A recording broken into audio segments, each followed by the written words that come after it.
The rideshare company Uber has fired more than 1,000 workers since July, mostly Americans. That's about 2% of its workforce. Meanwhile, during the same period, the federal government has approved hundreds of new H1-B visas for Uber. And that means they can replace those workers with foreign scabs who will work for less. It's like outsourcing, but even easier because Uber doesn't even have to build a new building. Now, there's nothing unusual about what Uber is doing. There's bipartisan consensus in Washington that we desperately need smart people from overseas to do the jobs that Americans are too badly educated to do. No reason to fix our schools or make sure higher education is serious and non-frivolous. We can just import people from countries that take education seriously. And that's what we do. That's why the U.S. government passes out foreign worker visas to allow corporations to replace people like you with people who live 6,000 miles away.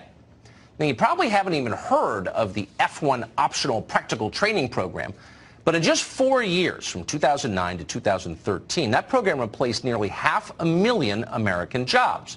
The program allows foreign students who studied American universities to stay in the country after they graduate. In other words, we're just going to staple a green card to their diploma. You probably heard that phrase recently.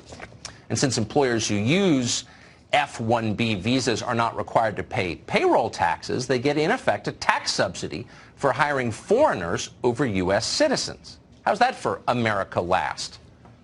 Maybe the program would make sense if Americans really couldn't fill all those jobs, but it turns out there are plenty who could. Just ask the thousands who were recently laid off by Uber.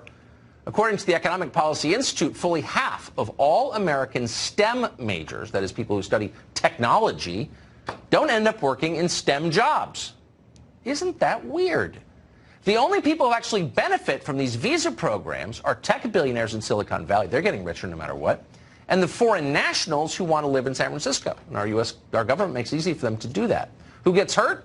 Well, among others, the college graduates who took on huge amounts of student loan debt only to be dumped into a system where their foreign replacements get preference over them.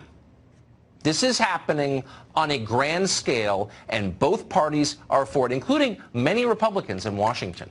It tells you a lot about where their priorities are.